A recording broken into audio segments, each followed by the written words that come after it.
Long, long ago, at the very beginning of the world, God created the first person. His name was Adam. God made Adam carefully from the dust of the earth. He breathed life into him, and Adam opened his eyes. He was the very first man. God loved Adam very much and wanted to give him a wonderful place to live. So God planted a beautiful garden just for him. This special place was called the Garden of Eden. It was the most perfect home anyone could ever imagine, filled with everything good and lovely that God had made. The Garden of Eden was a paradise. Tall, strong trees grew everywhere, offering cool shade from the warm sun. Their branches were heavy with delicious fruits of all kinds, sweet red apples, juicy yellow mangoes, and plump purple grapes. Beautiful flowers bloomed in every color of the rainbow, filling the air with a sweet and gentle perfume. A crystal-clear river flowed peacefully through the garden, its water sparkling and fresh. All the animals lived there too, from the big gentle elephants to the tiny busy ants. Everything was peaceful and happy, and nothing ever hurt anyone. Adam's job was to take care of this wonderful garden. He was the gardener of Eden. He walked among the tall trees and the bright flowers. He gave names to all the animals. He called the big roaring animal a lion and the tall spotty one a giraffe. The animals were all his friends, and they lived together in perfect harmony. In this beautiful garden, Adam had everything he could ever need. He was happy and felt close to God, who would often walk in the garden in the cool of the day. It was a life full of peace and joy. In the middle of the garden, God had planted two very special trees. One was the tree of life. The other was the tree of the knowledge of good and evil. God gave Adam a very important rule. He said, "Adam, you may eat the fruit from any tree in this garden.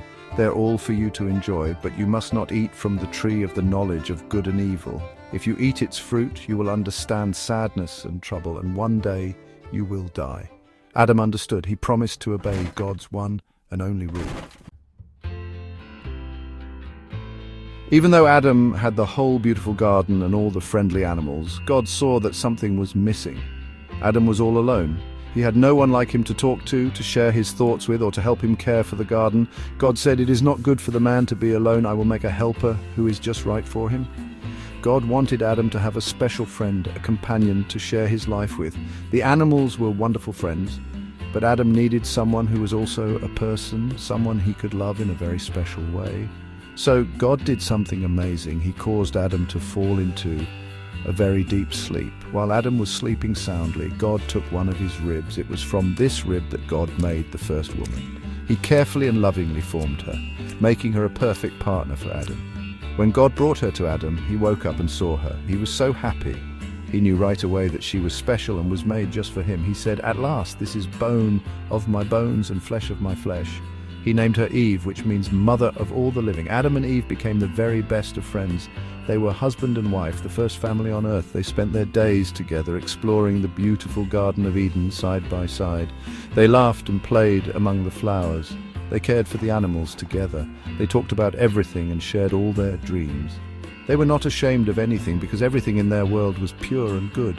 They were happy and content, living in the wonderful home God had made for them, enjoying each other's company and God's love. Together they took care of the garden. They remembered God's one rule. They knew they could eat from any tree except for one. The tree in the middle of the garden, the tree of the knowledge of good and evil, was the only one they were not allowed to touch. They had so many other delicious fruits to choose from that this one rule seemed easy to follow. They lived in perfect trust and obedience. Their life was simple and full of joy, and they had everything they could ever want, all because of God's great love for them. One day, while Eve was walking near the special tree in the middle of the garden, a snake came slithering up to her. This was not just any snake. It was a very clever and tricky serpent. The serpent hissed softly to Eve, "Did God really say you must not eat from any tree in the garden?" The snake was trying to make God's rule sound unfair and confusing. Eve replied honestly, "We may eat fruit from the trees in the garden, but God did say, 'You must not eat fruit from the tree that is in the middle of the garden, and you must not touch it, or you will die.'" The serpent was very sly. He wanted to trick Eve into disobeying God. He hissed again, "You will not surely die. God knows that when you eat from it, your eyes will be opened, and you will be like God, knowing good and evil." The serpent was planting a seed of doubt in Eve's mind. He made it sound like God was keeping something wonderful from her. Eve looked at the tree. She saw that its fruit was beautiful and looked very delicious. She thought about what the serpent said and began to wonder if he might be right. The temptation was too strong for Eve. She forgot about God's loving command and all the wonderful things he had given her. She reached out her hand, plucked a piece of the forbidden fruit from the branch and took a bite. It was a very sad moment, the first time anyone had ever disobeyed God. After she ate some, she went to find Adam. She gave him a piece of the fruit as well. Adam knew about God's rule, but he chose to listen to Eve instead. He also took the fruit and ate it. In that moment, everything changed. Their eyes were opened just as the serpent had said, but not in a good way. For the first time, they felt fear and shame. They realized they were naked and rushed to sew fig leaves together to make clothes for themselves. The sweet peace they had always known was gone. When they heard God walking in the garden later that day, they were afraid. Instead of running to meet him like they used to, they hid among the trees, hoping he would not find them. God knew what had happened. He called out, "Adam, where are you?" Adam, full of fear, answered from his hiding place, "I heard you in the garden, and I was afraid because I was naked, so I hid." God asked him a very sad question. "Have you eaten from the tree that I commanded you not to eat from?" Adam blamed Eve, and Eve blamed the serpent, but God knew they had both made the wrong choice. They had broken the only rule he had given them. Because of their disobedience, there were consequences. The world was no longer perfect. Sadness and hardship had entered. God told them they could no longer live in the beautiful Garden of Eden. They would have to leave their perfect home. From now on, they would have to work hard to grow their food, and life would be filled with difficulty and pain. It was a very sad goodbye. As they walked out of the garden, an angel with a flaming sword stood guard at the entrance so they could never return. Their hearts were heavy with sorrow for what they had lost.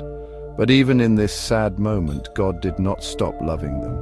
He was their Father, and he still cared for them deeply. Before sending them out of the garden, God showed his care in a very gentle way. He saw the flimsy clothes they had made from leaves. He knew these would not be enough. So God himself made them new clothes from animal skins. These clothes were much stronger and would protect them in the new, harder world they were entering. This was a sign that even though they were being punished, God had not abandoned them. This act of kindness was a promise. It showed that even though sin had separated them from God, his love and care would continue. He was still watching over them. This story of a sad choice is also a story of hope. It reminds us that even when we make mistakes, God's love is always there, offering comfort and a way forward. Adam and Eve were the first people, and their story shows us the beginning of God's great plan to always look after his children no matter what.